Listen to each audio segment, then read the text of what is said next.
Hello and welcome everyone, and thank you for joining us for our webinar presentation today, U.S. Immigration Changing Dynamics. My name is Ron Hoppe. I'm the CEO of Worldwide HealthStaff Solutions, and I'm joined today by Ann Rose Johnson-Lewis, who is our Director of Legal Services here at Worldwide. And we're bringing you this webinar presentation today in response to the many questions and inquiries and discussions that we've had with our applicants, our U.S. employers, and other stakeholders in the international migration of healthcare clinicians, specifically around the executive orders that President Trump issued shortly after coming into office in the latter part of January. So our goal in the time together today is to identify specifically what all of the immigration-related executive orders are and how they may apply to those candidates that are healthcare providers, healthcare clinicians, looking to migrate to the U.S., perhaps in process, with a visa application in process. And I know we'll be joined today with many applicants that are already here in the U.S.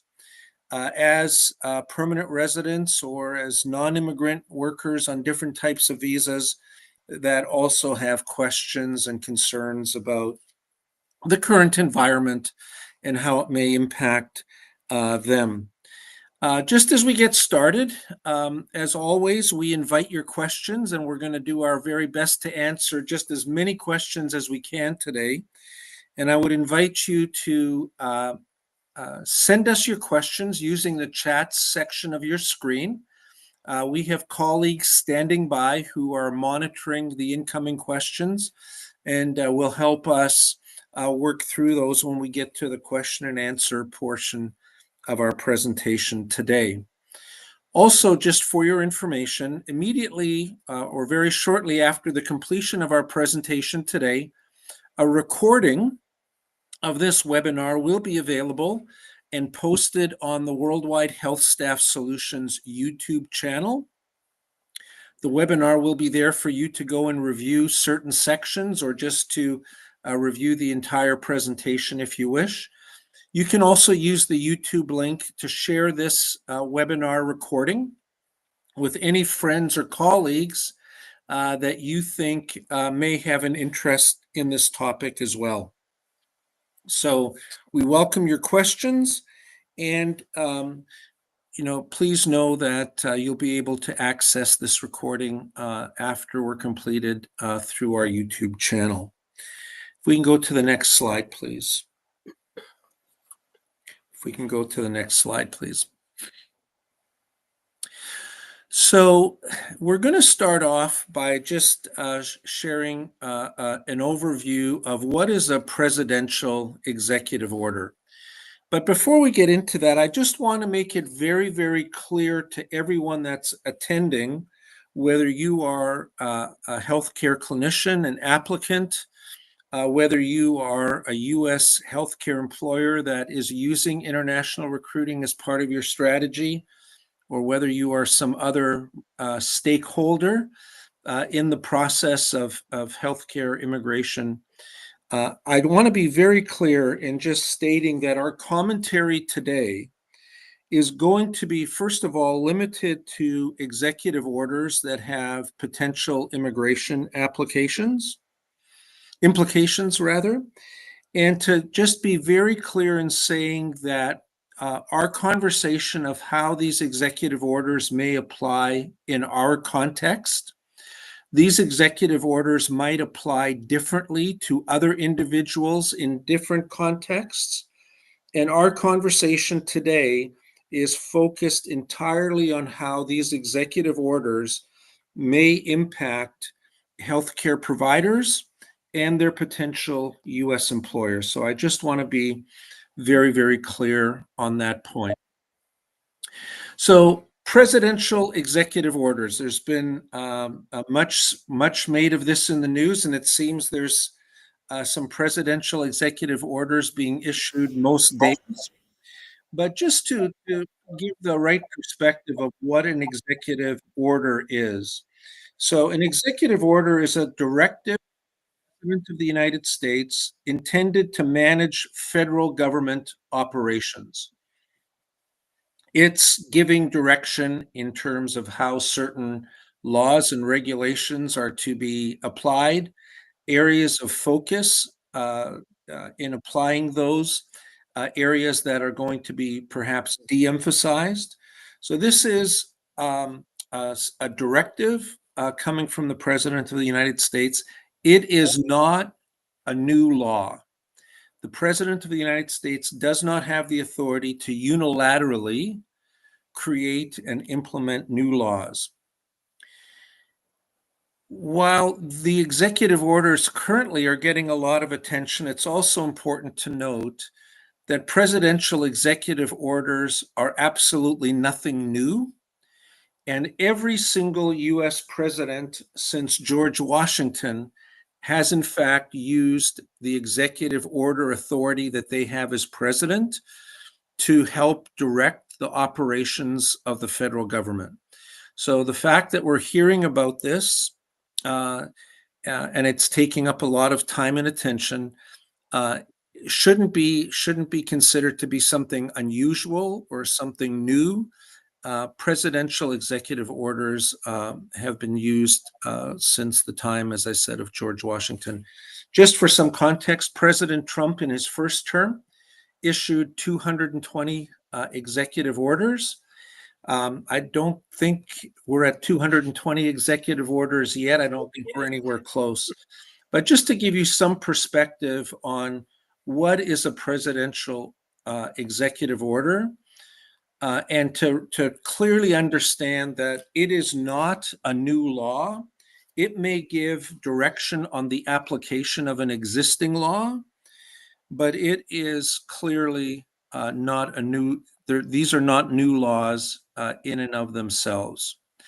So in our presentation today, we're going to identify what the executive orders are that have been signed into existence thus far. And then we'll summarize those in the context of feedback that we're receiving from applicants, feedback and questions that we're receiving from US employers. And then we'll respond to the most common questions, the most common concerns that we're having, and Ann Rose will help us walk through that. But just first to take a minute and call out those executive orders that have been issued to date that have immigration implications. And I'll just quickly walk us through these. There's, I believe, 8 of them altogether. So the first is an executive order related to terrorism and national security threats. I think that's pretty self-explanatory. And this executive order gives clear direction that closer scrutiny is to be given to applications, particularly for applicants from certain high-risk countries, and that increased scrutiny could perhaps result in some increased processing times. Secondly, there was an executive order related to birthright citizenship and ending birthright citizenship. This we'll talk more in detail about a little later on in our presentation. But remember, as we get to that topic, that a presidential executive order is not a new law. And we'll put that into some context as we go along. The third executive order was focused on securing the southern border, specifically authorizing the use of the US military to help provide additional manpower, as well as other resources to help secure the southern border between the US and Mexico. I think that's pretty clear. There's also an executive order related to an American first trade policy. And while at first it may seem that that doesn't have any immigration implications, it could possibly have implications for TN visa holders, as an American first trade policy obviously is going to involve trade agreements between countries such as the United States, Canada, Mexico, and a few others where there are special visa categories that have been created over the years related to trade agreements with those countries. But we think this executive order, if it has any impact at all, is likely to have an impact first and perhaps most directly on TN visa applicants coming from Canada and Mexico. If we could go to the next slide, please. So the further immigration-related executive orders that have been signed in recent weeks is one specifically to deal with illegal entry and unlawful presence. Again, not a new law. There's very clear legislation in place for many years in the United States that deal with the topic of illegal entry and unlawful presence. But I think the intent of this executive order is to place a much stronger emphasis on enforcement of those laws than perhaps had been the case in more recent times. The next executive order has to do with asylum seekers at the southern border. We're really not going to talk about that because that's not a group that we are working with in any meaningful way in the context of our work related to international healthcare recruitment. Likewise, for the executive order related to refugees. That has an immigration implication, but in terms of the work that we do and the interest that you have of working and living in the United States, the refugee issue really doesn't come into play. And then the last executive order that's been signed in recent weeks is a very broad order that rescinded a number of executive orders of the previous president. In particular, 5 immigration-related orders, executive orders from the Biden administration were rescinded. Those executive orders had very much to do with things like resettlement. It had to do with the ability to use previous case precedent in deciding currently pending cases. Again, some potential impact, but we think relatively minimal in relation to the other executive orders that have been signed off to date. So with that overview, it's also my pleasure and my privilege to introduce Ann Rose to everyone today. Ann Rose is the Director of Legal Services here at Worldwide HealthStaff Solutions, oversees a great team of immigration professionals that we have been able to bring together to help support our clients here in the US as well as our candidates around the world. And Rose, as we start to explore and respond to the things that we're hearing, what would you say are the topics that we're hearing most about from both our applicants and our clients? Thank you, Ron, and welcome everybody. Of course, we've been hearing quite a few questions and inquiries from the candidates that we support, and of course, our clients who are the employers. So a couple of those things are processing times. Of course, that is something that everybody wants to know. The question is, how fast can I get to the US? We've heard questions about how will this affect my family members, my dependents in the process. And of course, the burning topic is the effect of birthright citizenship on potential candidates once they arrive in the US. And we've also field question about deportation for candidates after they arrive in the US. And of course, employment abandonment is their issue where an employer will abandon the application because of the processing time. And then we've heard questions about, will the travel ban will be implemented again? Of course, we're familiar with the travel ban from the previous administration that directly called out specific countries where in the US would not issue visas to.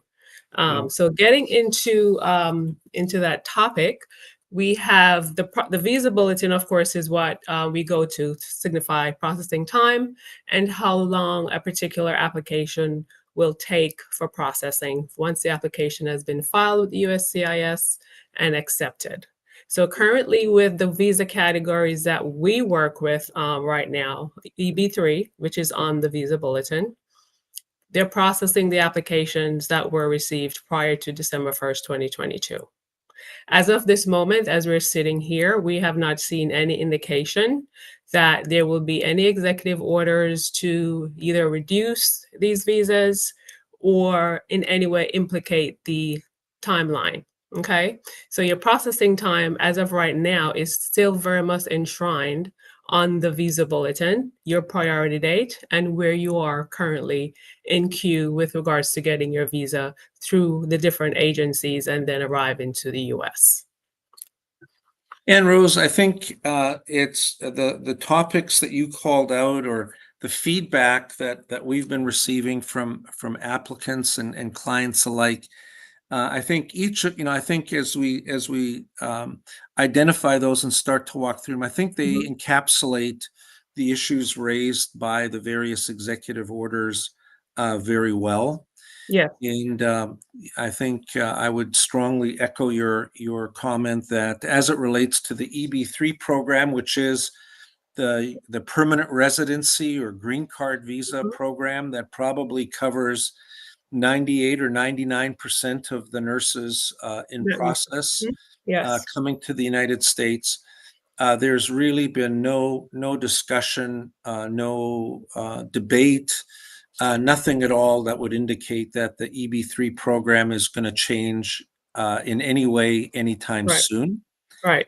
And I think, as it relates to processing times, we can see on the chart here just how volatile processing times can be on a month-to-month or quarter-to-quarter basis.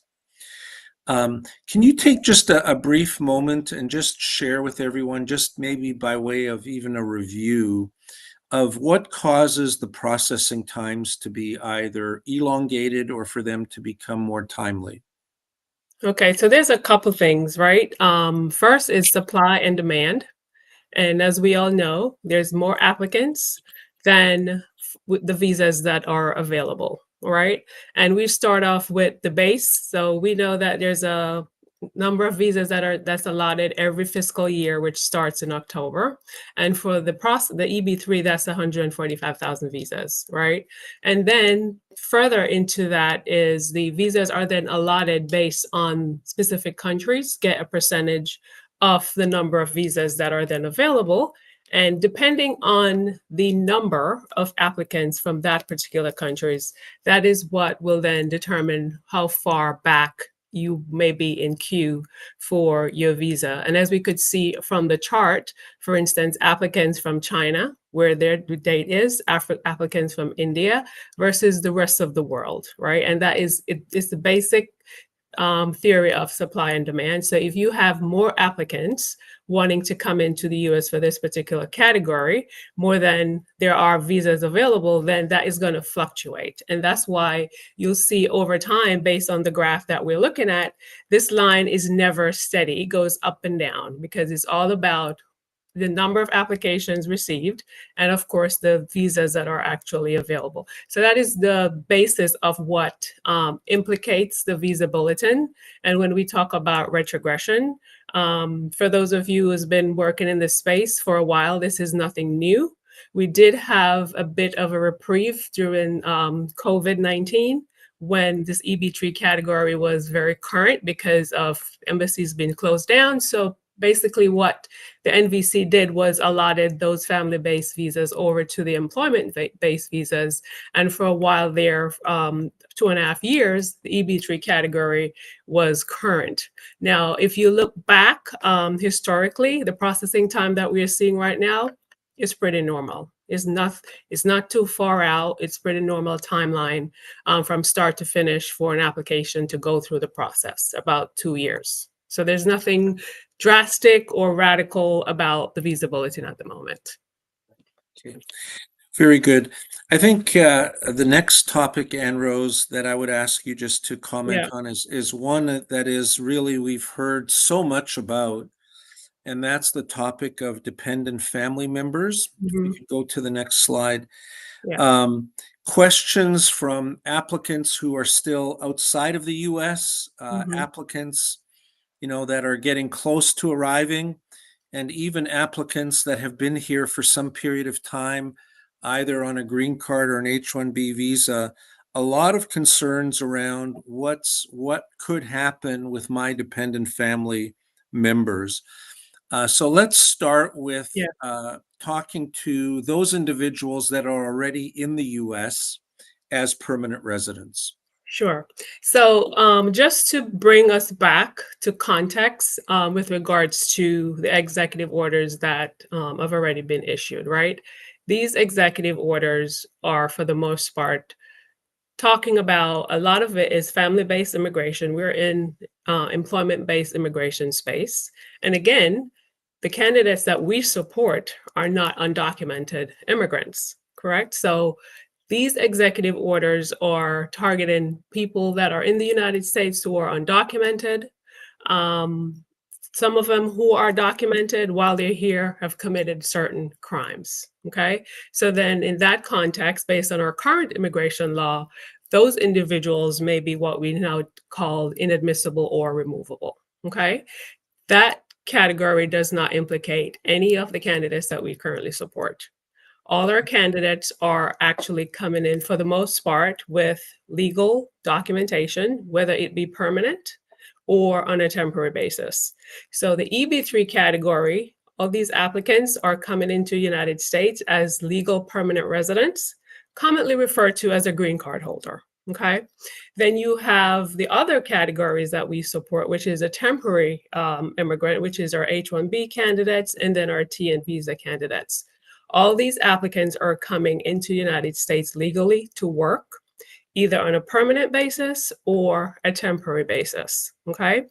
At this time, there's no reason to believe that you or your family member would be at risk for removal or deportation, or how any of the executive orders will impact your application at this time. Okay, there's no impact to this particular category at this time based on the executive orders that were signed already. The only category, subcategory that may have some implication is the H-4 visas, and that is the visas that is given to spouses of H-1B visa holders, right? But at this moment, there is no implication or no indication that that particular visa may be canceled. The only reason why we have highlighted this particular visa is it was issued by a previous executive order from President Trump, from President Biden, sorry, from President Biden. And at this time, one of them, President Biden. So at this time, we don't see where our current President Trump is saying that we're going to cancel this visa at this moment, okay? So there's no indication that that will happen right now. But of course, there's more to come, there's more to follow. And as things change, it's one of our commitment is to keep our candidates informed with trends and current impacts. Yeah, I think, Anne Rose, this is also, again, hearkening back to our opening comments. Again, it's really important to remember that executive orders aren't new law. Right? They are direction on how existing law is to be administered. And existing law has no provision for permanent residents that haven't committed crimes to be removed. As long as they're maintaining their residency requirement, no issue. Likewise, existing U.S. law is very clear on the issue of permanent residence with follow to join, right? Yes. And so if you are concerned about your dependent family members, our feedback to you is you don't need to be concerned if you are coming as a permanent resident. If you are a permanent resident, again, the only sort of qualifying criteria here is individuals that have completed crimes, have been involved in criminal activity, or somehow have lost their lawful status, perhaps by not maintaining a residency requirement. Correct. All right. If we can go back to the birthright citizenship slide for a minute. This is probably the topic that has gotten the most attention, certainly in the media. Yes. It has probably resulted in most of the questions from our existing candidates already in the US. So, Anne Rose, take a few minutes, because I think this is a really important topic to talk about the potential impact of, if any, of the executive order that's intended to restrict or actually remove birthright citizenship. Maybe just starting with a brief explanation of what is birthright citizenship. Exactly. Yes. So I've seen so many videos. One of the, I guess, negative thing about having a smartphone with a video camera, a lot of people are now, see themselves as, I'm an expert on a particular topic. And there's a lot of stuff that's been floating around social media. And of course, a lot of people are anxious because you're getting so much bad information. So hopefully at the end of this webinar, you'll have good information and you'll leave feeling assured, right? So the executive order that was signed ending birthright citizenship will not end birthright citizenship, right? And the reason for that is in the United States Constitution, the 14th Amendment, the birthright citizenship is enshrined, okay? An executive order, by signing that document, does not somehow absolve or, terminate or, is rescind our Constitution or 14th Amendment, because if it was that easy, boy, we'd be in a lot of trouble. Okay, so that's not how this works. So the executive order that was signed by President Trump should have taken effect on February 20th. And essentially, it says that anybody who is in this country who gives birth to a child who is either both parents or one parent does not have permanent residency, that child would not get U.S. citizenship. Okay, so naturally, we are a litigious country, so we have lawsuits that were filed. And my last count, I believe we had 5 separate lawsuits that were filed with the courts. And as of today, we have 2 of them that have made their way in front of a judge, and we have 2 injunctions that have been issued so far. Okay, the most recent injunction was issued yesterday by a federal judge in Maryland, right? And in that ruling or holding from that court, the judge made very clear that this executive order is in direct conflict to the 14th Amendment, the plain language in the 14th Amendment that confers citizenship on individuals who were born in the United States. And it's also important to point out that the plaintiffs on that particular case were undocumented females, and they filed that lawsuit, okay? So for those people who are in the US with their legal residence, then you have no concerns with regards to giving birth and have birthright citizenship conferred on your newborn baby. Back to what we were saying, Constitution of the United States cannot be unilaterally absolved, right? It's a process.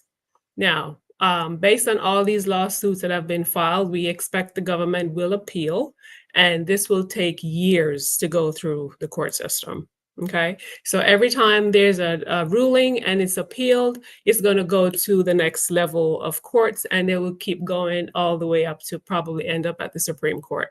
That will take years. Now, how does that affect you right now? Every person who has a child in the United States, as of right now, will be conferred United States citizen. Okay, that's the bottom line, and that's where we are right now. So no reason for alarm. On the 20th of February, you have a baby. Your baby will be a United States citizen. Yeah. Yeah. Good.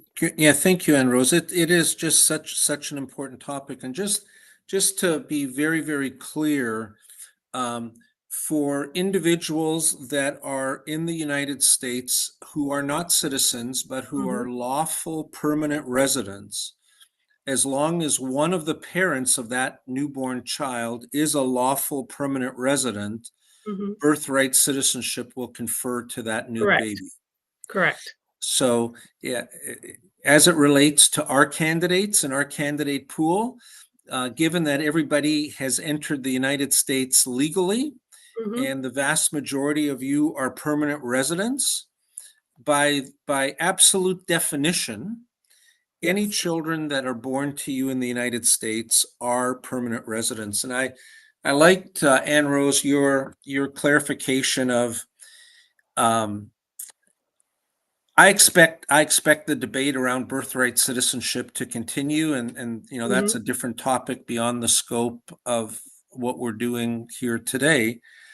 But it is going to, I think, continue to take up a lot of airtime and a lot of media space. But as you said, this is going to be a very, very complex issue that's going to take a long time to play itself out.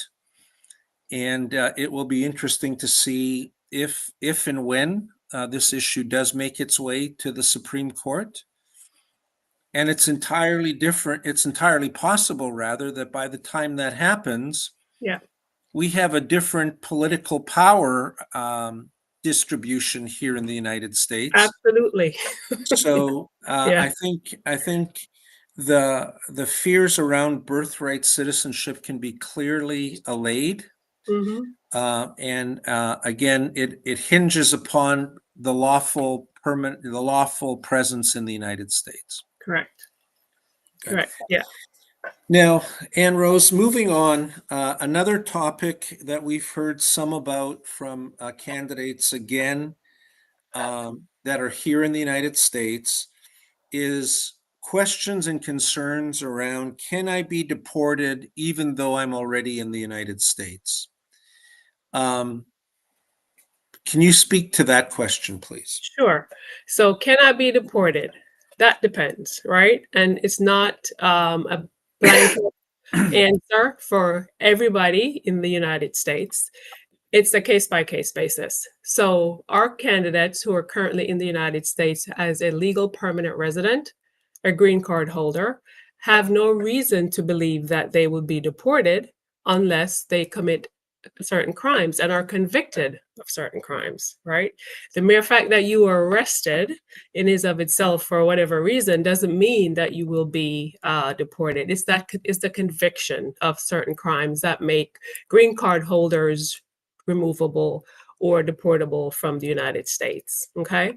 Same thing for individuals that are here on a temporary basis. Again, if you commit certain crimes, then of course, yes, you will be removable from the United States.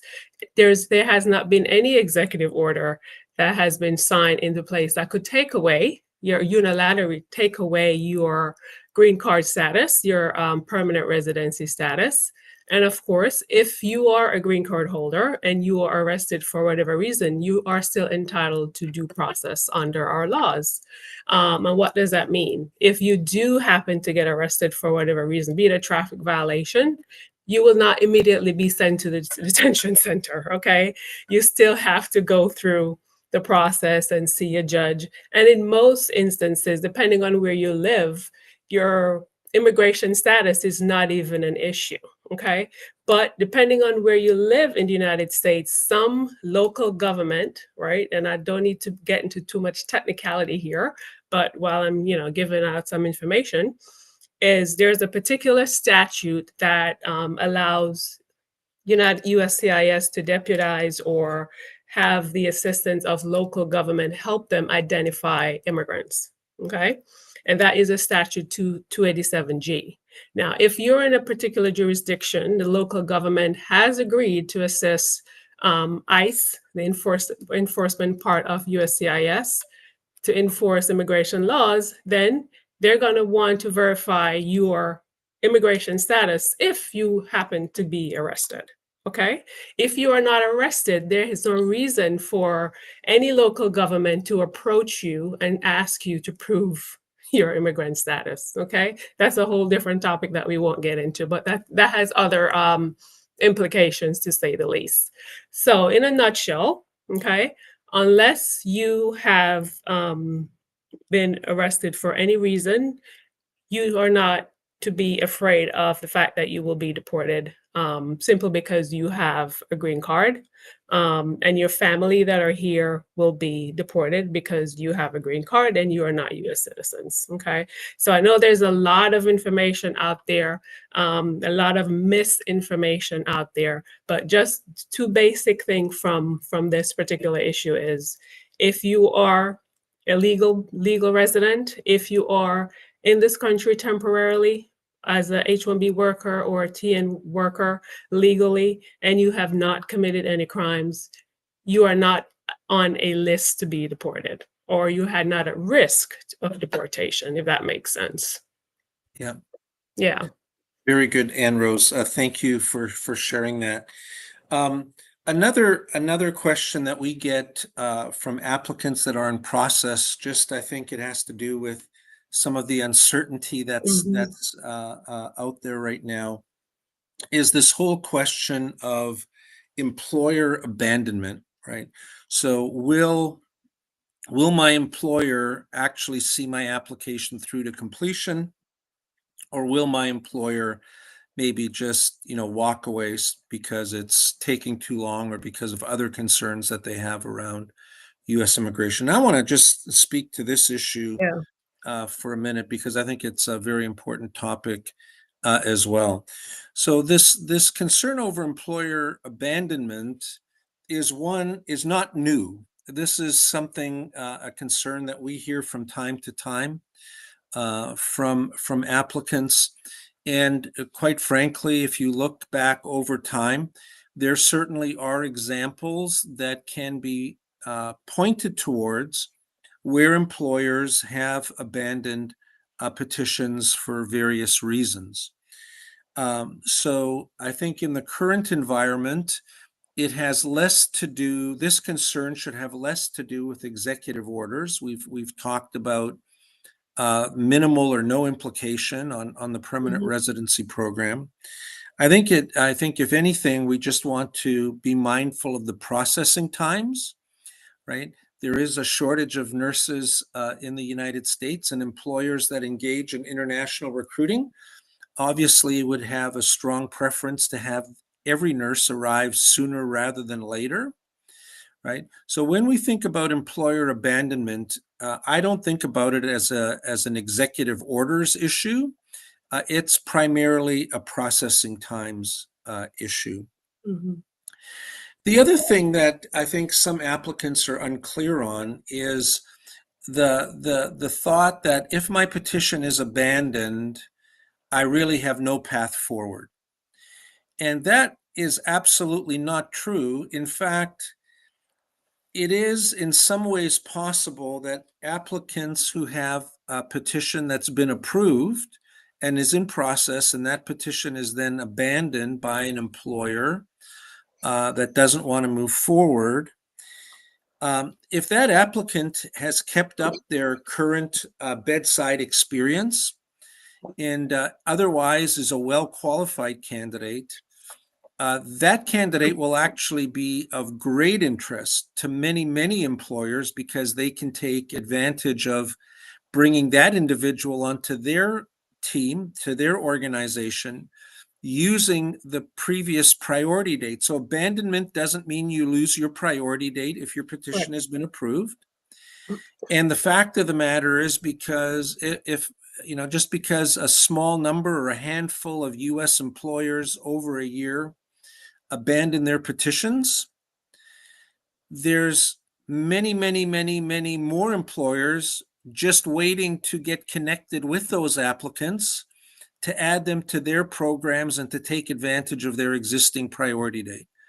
So I acknowledge that abandonment can certainly be unsettling. It can be disappointing, but it certainly doesn't equal disaster. And for most candidates, it could actually result in an even better opportunity for them with a minimal delay in their ultimate arrival time in the US. Ambrose, can you just take a brief moment and just talk about how the recapture process works? Certainly. Yeah. So if you happen to encounter a situation where, for whatever reason, your employer decided not to proceed with your application, and you already were far along in the process where your I-140 petition has been approved by USCIS, at that point, you will have a priority date that can be then applied to any subsequent employment offer that you may receive. Okay, so the priority date that is encapsulated on your previous application. If, for instance, your employer, you're at the embassy stage, you're getting ready for your interview, and your employer decided at that point, for whatever reason, they no longer want to proceed. Okay, you still have that previous application that was approved with a priority date, where in many cases may be current or probably months away from being current. You could then take advantage of that with a new offer, another employer, and then by filing a new petition and asking the USCIS to apply that previous priority date to that subsequent application is how that process will work.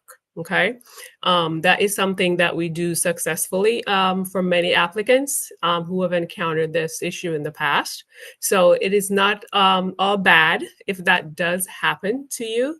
There's still options and opportunities for you to take advantage of that previous application with your priority date. Yeah.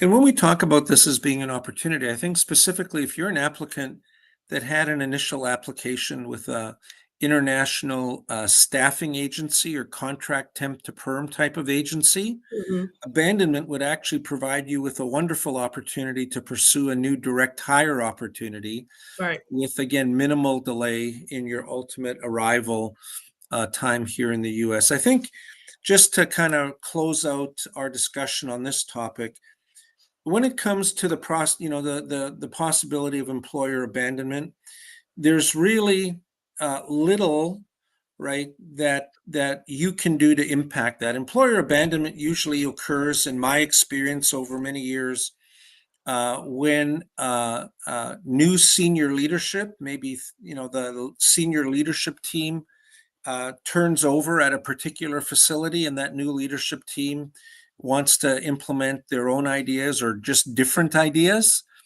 to make their mark on the organization. Employers have a vested interest. By the time your petition has been filed and your petition has been approved in at least the direct hire model, right? An employer has made a meaningful investment financially in your application.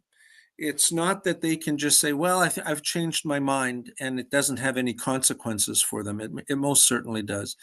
And the most important thing that you as an applicant can do is control those factors, in the process that you influence and that you can impact. Make sure that you're not holding up the process by not having passed the English test at the right time, by not having completed your visa screen, by not having other documents, submitted later on in the process. So employer abandonment doesn't equal disaster. In fact, it may equal new opportunity. And it's important that you control the factors that you can influence. time is moving along. So, and Rosa, as we get to our Yeah. next slide, the topic or the phrase travel ban Yeah. comes up Yeah. not infrequently. Right. So take a moment and just sort of give some perspective on, is there a travel ban? Will there be a travel ban, etc.? Okay, so at the moment, there is not a travel ban, right? What we saw from some of the executive orders is certain visa or immigration programs, if you may, were paused, right? So we saw where the asylum program was paused. We saw the resettlement refugee program was paused. And those are the only two, and it's not a ban. I think the government says they want to reassess how those programs are currently being handled. In some regards, they think some individuals are maybe taking advantage of those programs. We also saw where some programs for individuals within the United States, a TPS program, again, for certain countries, they need to reassess what that program is and how it's been managed over the years. Now, explicitly, there has not been a travel ban issued by the current administration. There has not been a travel ban issued by the current administration targeting any particular country. Okay. What we can infer from one of the executive order, which speaks to enhance vetting of application, is if you are from a particular country, they may give you higher scrutiny. And in that regard, right, it is your responsibility as the applicant to be very truthful and apply the principle of full disclosure on your visa application. Okay. If you think there is something that is questionable that you're not certain about, then, and you're in process and you're completing your DS-260 application, then you reach out to your case manager who will then send in an inquiry to our legal team to give you a response. But just to go back to where we are right now, there is no travel ban implemented at this moment with regards to anybody that's in process for a visa coming into to the United States. So it's very important to focus on the things that we are able to control, right? And don't be distracted by all the noise that is out there in the social media or from your friends or from a chat group.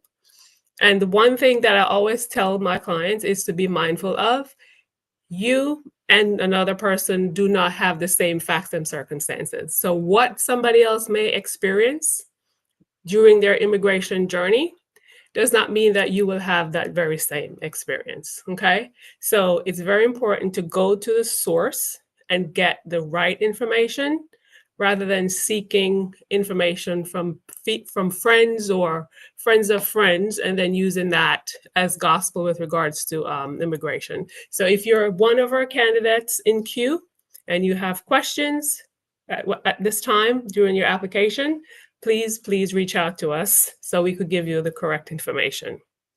Good. All right, Anne Rose, thanks so much. We've covered a lot of ground. Yes. We've covered a lot. We've talked a lot about concerns and certain anxiety that's caused. But I do want to wrap up our conversation today before we get into answering a few questions and talking about a few reasons that everyone should have to be optimistic. Mm-hmm. Right? I think this is part of the equation as well. This is probably not going to be reported on the 6 o'clock news this evening, but it Yeah. is part of the reality. And I think Yeah. it's important to be informed on not just what the challenges and concerns are, but also to be well informed on what the reasons for optimism are. I think the vast majority of things that we've spoken about in our time together today are very much focused around non-employment based immigration, Mm-hmm. very heavily focused around undocumented individuals here in the US. Again, almost exclusively to do with non-employment based visa categories. In fact, I would say that employment based immigration in the new administration is receiving growing support. There was a well-reported well-reported discussion where some very influential business leaders in the U.S. that now have considerable influence with the current administration have right from the day one almost been advocating for expansion, maintenance, and expansion of the H-1B visa program. And we've previously done a webinar on just generically what we think the impact of the new administration could be on employment-based immigration. Mhm. And we're actually cautiously optimistic that there's now a better opportunity for some favorable things to be implemented. So reason to be optimistic is employment-based immigration is receiving growing support in Washington. Secondly, and this relates, I saw there was a question earlier on related to this, pro-business America First policy requires workers. So to the extent that the United States wants to pursue a policy of America First in terms of repatriation of manufacturing, in terms of purchasing goods domestically, et cetera, that's only possible if there's workers available to do the required work to make that happen. And even now, in our current state, the US workforce is very, very challenged with shortages, not just in healthcare, but virtually in every sector of the economy. So I think we can look forward to there being some very favorable actions taken relative to immigration policy in support of this America First policy. And I think one of the first places we're going to see that manifest itself relates to international students, particularly in STEM programs that are graduating from US colleges and universities. So I believe strongly that is a reason for optimism. And then lastly, remember, there is a nursing shortage. There is a nursing shortage. Supply and demand is on your side, right? There are more open positions than there are qualified applicants to fill them. And I think in the current political environment, all the other, as Ann Rose described it, noise, which is primarily what it is, noise in our context, right? That aside, I think there is legitimate reason for cautious optimism that strategic employment-based immigration through various programs is going to garner additional support from the current administration. Time will tell, but we believe there's reason for cautious optimism. So with that, we want to be very mindful of the time. We do have some time to take a few questions. As I shared, we have our colleagues have been monitoring the questions that have been coming in. So Meredith or Allie, if you'd like to call out for us some of those questions, we'll do our best to answer in the time that's remaining. Yes, hi there, Ron. A couple questions that have come up both from some of our U.S. employers as well as some of our in-process folks. Do we think we might have good news for the upcoming visa bulletin that we're expecting soon for March? Yeah. Again, this is my assessment, our assessment. We believe that there will be some forward movement in the visa bulletin. It may not be dramatic, and quite frankly, we had thought we might have seen a little bit of movement even now. But I think as we get deeper into spring and into the summertime, I think we're kind of looking for the priority dates to move from where they currently are to move forward to March of 2023. So that's our assessment. Others may see it differently. Ann Rose, do you have any opinion or thoughts to add? No, that would be based on trends and what we've been seeing with this current fiscal year, where the visa bulletin was steady in 2022. So at this juncture, we hopefully, based on that data, we think that maybe we'll move to 2023 at March or April 2023, as we're getting closer to the ending of the fiscal year. So the US NVC has to now allot and distribute all the visas that's available. So I think based on the trends and the data that we're seeing for this fiscal year, it should move to spring 2023. Okay. Okay, great. There have been a couple questions specifically about priority date recapturing. Is there a time limit for it? If so, can past ones be still applied for? And is there a chance of them not getting recaptured? So can you guys talk about recapturing priority dates? I'll Sure. take the first crack at that. So priority dates, once it's assigned and that petition has been approved, the priority date never goes away. Number one. Number two, so if the petition has not been approved, right, and that petition is withdrawn, you don't have a priority date that you can carry forward to a new application. When we make application to recapture with a new filing, the vast majority of times that recapture takes place at the time of the initial filing. And Rose, maybe you can just speak real quickly to what happens if the date isn't recaptured immediately when a new petition is filed. Yes. So if the date is not recaptured initially when we make the first request, then we make the second request, and that's usually when the USCIS will retract and apply the correct priority date. Sometimes the candidate may reach as far as to the NVC stage, and we've seen in those cases where the USCIS department did not apply the correct priority date, and then we have to kind of backtrack to get that priority date applied to the correct to that application. So there are steps and there's a process in place that we utilize for that, and we've done that very successfully for candidates.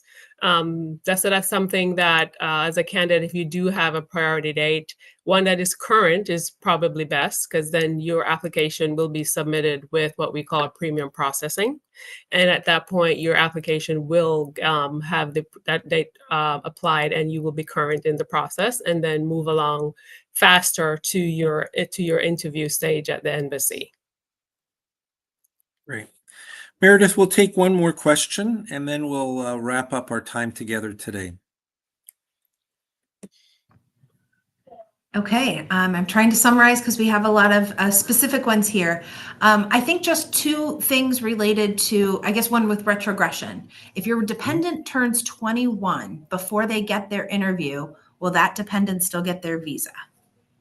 That depends. And the best way I would answer that question is that is a case-by-case analysis that would require more detail, more facts, in order for me to give a definitive response to that. So if that question was sent in by one of our candidates, I would encourage that candidate to reach out to his or her case manager, who will then reach out to our legal team for analysis of that specific case, because that's definitely a case-by-case analysis. Thanks, Meredith, for sharing those questions. And I see there's been many more come through. Again, if you're currently a candidate with our organization, and if you are just considering getting started on your immigration journey to the U.S., feel free to reach out to the Worldwide HealthStaff team. We would be very, very happy to respond to you. Likewise, if you are an employer, whether you're a client of Worldwide HealthStaff or not, we also welcome your further questions at any time and would be happy to respond on any of the topics we've discussed today and how they might apply in your context or in terms of your strategy and what you're looking to accomplish. I hope the information presented today is helpful to you. Again, please feel free to share the recording that you'll find on our YouTube channel at Worldwide HealthStaff Solutions. Please feel free to share that with your colleagues. And please continue to follow us on your social media platforms, whether it's Facebook or Instagram or LinkedIn. We're very committed to consistently providing webinar presentations on a very wide range of topics with the goal of providing factual, usable information and to support our candidates and employers at all times. So please continue to watch for upcoming webinars in the near future. We hope to see you then. Please feel free to visit our YouTube channel and review any of the recordings of prior presentations that you will find there. In the meantime, thank you for your interest. Thank you for spending part of your day with us today. We look forward to connecting with you again soon. And Rose, thank you very much for joining in this morning. Yeah. And we look